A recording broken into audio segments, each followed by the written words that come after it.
লাউ দিয়ে এমন মজার নাস্তা আগে কি কখনো খেয়েছেন? এই নাস্তাটা তৈরি করলে একটা দুটো খেয়ে মন ভরবে না। এতটাই লোভনীয় হয় এরকম নাস্তাগুলো। আজ পর্যন্ত যত নাস্তাই খেয়েছেন, সকল নাস্তাকে হার মানাবে লাউয়ের তৈরি এই নাস্তাগুলো। চলুন রেসিপিটি শুরু করা যাক। প্রথমে একটা বাটি নিয়ে নেব। এতে দিয়ে দেব ১.৫ কাপ পরিমাণ ময়দা। ময়দার পরিবর্তে আপনারা আটাও দিতে পারেন। এতে দিয়ে দেব স্বাদমতো একটু লবণ। দেখবে কিছু গাড়ি দিয়ে দেব কিছুটা সয়াবিন তেল। হাত দিয়ে খুব ভালোভাবে মেখে নেব। অল্প অল্প পানি দিয়ে একটা ডো তৈরি করে নেব। আমরা যেরকম রুটি তৈরি করে থাকি সেরকম। চলে গেলাম চুলায়, দিয়ে দিলাম কিছুটা পেঁয়াজ কুচি, আরও দিয়ে দেবো কাঁচামরিচ কুচি। ভেজে নেব কিছুক্ষণ। এতে দিয়ে দেবো লাউ কুচি। এগুলো আমি কুচি কুচি করে কেটে নিয়েছি। ১ কাপ পরিমাণ লাউ নিয়ে নিয়েছি। দিয়ে দেবো সামান্য একটু পানি।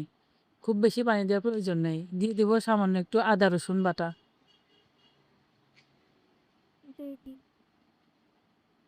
দিয়ে দেবো স্বাদ মতো লবণ, সামান্য একটু হলুদ গুঁড়ো এবং জিরা গুঁড়ো।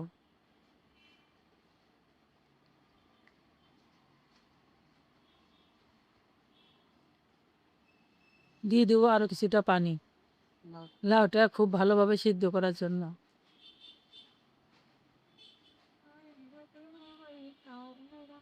এদিকে একটা মাঝারি সাইজের সিদ্ধ আলু নিয়ে নিয়েছি। এতে হাত দিয়ে খুব ভালোভাবে ম্যাশ করে নেব।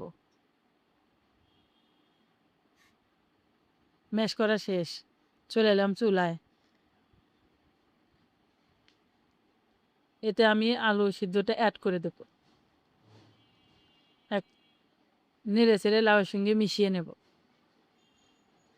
কিছুক্ষণ জাল পড়ার পর এরকম চলে এসেছে। এখন আমি এটা প্লেটে নামিয়ে ঠান্ডা করে নেব। চলে এলাম কিছুক্ষণ পর। এটা ঠান্ডা হয়ে গিয়েছে এবং আটার ডোটা আর একটু মথে নিয়ে লেচি তৈরি করে নেব। এখানে আমি ৬টা লেচি তৈরি করে নিয়েছি। সামান্য একটু ময়দা মিশিয়ে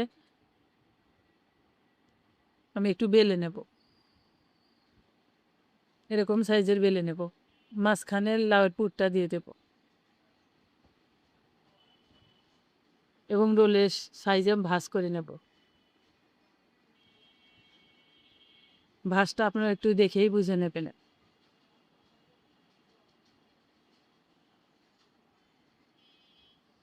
হয়ে গেল একটা রোল ভাঁজ করা। আরও একটা ভাঁজ করে আপনাদের দেখিয়ে দিচ্ছি।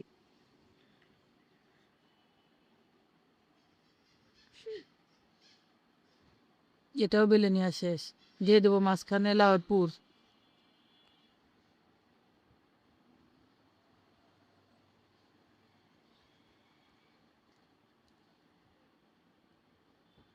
একইভাবে আমি রোলের সাইজে ভাঁজ করে নেব।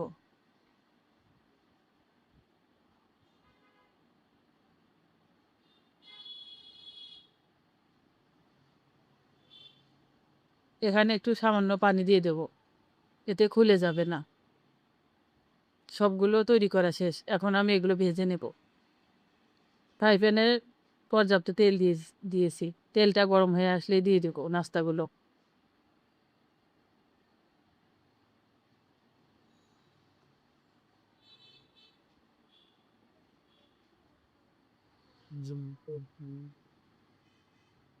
হাই হিটে এগুলো ভাজতে যাবেন না, তাহলে পুড়ে যাবে। সুন্দর একটা কালার চলে এসেছে। আমি এগুলো উঠিয়ে রাখলাম। সবগুলোই ভেজে নেওয়া শেষ। এই পেলেন কত সহজে লাউয়ের এরকম মজাদার নাস্তা তৈরি হয়ে গেল। সকাল বিকেলে নাস্তা কিংবা বাচ্চাদের টিফিনে কিন্তু আপনারা এই স্ন্যাক্সটা রাখতে পারেন। রেসিপিটা যদি ভালো লেগে থাকে, তবে যদি ইউটিউব থেকে দেখে থাকেন তবে সাবস্ক্রাইব করবেন। আর যদি ফেসবুক থেকে দেখে থাকেন তবে ফলো করবেন। সবাই ভালো থাকবেন।